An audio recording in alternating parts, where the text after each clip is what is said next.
আমি যদি আমার ফিগারটাই না দেখাতে পারি তাহলে তো এটা কেমন না, এত কষ্ট করে লাভ কি। ফিট রাখা ট্রাই করি হচ্ছে ছোট ছোট ড্রেস পরার জন্যই, কিন্তু সবাই আমাকে শাকিব খানের সাথেই দেখবেন ইনশাল্লাহ। আমার খুব ভালো লাগে সবাই আমাকে এইভাবে পছন্দ করছে। একটা কথা বারবার লিখতেছে, তখন আমার মাথা গরম হয়ে যায়, তখন আমি রিপ্লাই দিই। দর্শক, আমার সাথে যিনি উপস্থিত আছেন তাকে সবাই আপনারা চেনেন। তিনি সবারই কাছে খুবই প্রিয় মুখ। বিশেষ করে সোশ্যাল মিডিয়ায় কিন্তু তিনি প্রায় ঝড় তোলেন। তিনি আর কেউ নন, মারিয়া মিম। মিম, তোমাকে আসলে আমি খেলার মাঠে পেয়েছি, মানে এই প্রথমবারের মতো দেখতে পাচ্ছি। মানে খেলাধুলা কি মানে খুব ভালো পারো নাকি? নিজেকে আসলে কতটুকু কনফিডেন্ট মনে করো? খুব যে ভালো পারি সেটা না, আমি 2-3 দিন প্র্যাকটিস করেছি, বাট এখন শিখেছি। না খেললে তো আর আসলে শেখা যায় না, বাট ভালো করছি, ব্যাটিং বোলিং দুইটাই ভালো। আমি তোমাকে একটা বিষয় হচ্ছে আমার মানে না বললি না, সেটা হচ্ছে যে সোশ্যাল মিডিয়া তোমার ফ্যান ফলোয়ার সংখ্যা অনেক বেশি, অর্থাৎ সবাই তোমাকে পছন্দ করে, বা তুমি যেমনই গেটআপই আসো না কেন তোমাকে অনেকেই কমেন্ট করে। তো এটা আসলে তোমার কেমন লাগে সোশ্যাল মিডিয়ায় এই যে দর্শক বা তোমার যে ভক্তদের যে অ্যাক্টিভিটিটা?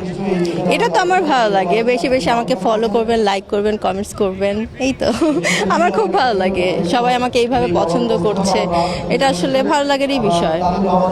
ছবি অঙ্গনের তারকাদের নিয়ে নেগেটিভ কমেন্টও আসে। যখন নেগেটিভ কমেন্ট আসে কখনো কি রাগ হয়, বা তার রিপ্লে এরকম কখনো করেছো যে না আমার এটা ভালো লাগে না, তাকে একটা রিপ্লাই দিয়ে দেই, এমন কখনো হয়েছে? এটা আমি সবসময় করি। আমি এভরিডে যদি আমি দেখি যে আবার মানে মানে একজন বেশি মানে একটা কথা বারবার লিখতেছে, তখন আমার মাথা গরম হয়ে যায়, তখন আমি রিপ্লাই দিই, তাদের ভাষায় রিপ্লাইটা দেই, তারা যেমন তেমন হয়ে যায় তখন। আচ্ছা, মারিয়াম মিমের আউটলুক থেকে সবাই কমেন্ট করে, মানে ম্যাক্সিমাম আমাদের যে কমেন্টগুলো আসে যে আউটলুক থেকে, অর্থাৎ তার গেট আপ বা একটু ওয়েস্টার্ন কালচার ফলো করে, এরকম অনেকেই বলে থাকেন।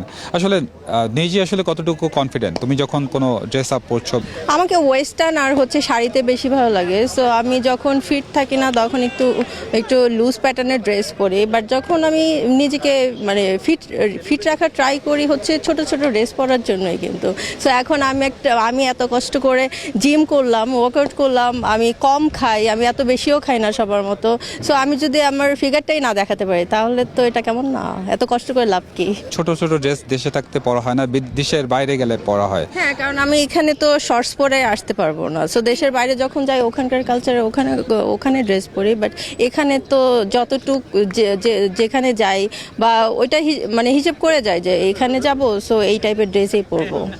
শাকিব খান, বাংলাদেশে তো অনেক নায়ক আছে, তোমার আসলে কোনো পছন্দের নায়ক আছে কিনা যার সাথে সিনেমায় যদি কাজ করা হয় তার সাথে করবাই, মানে এমন কোনো সিদ্ধান্ত নিয়ে রেখেছো?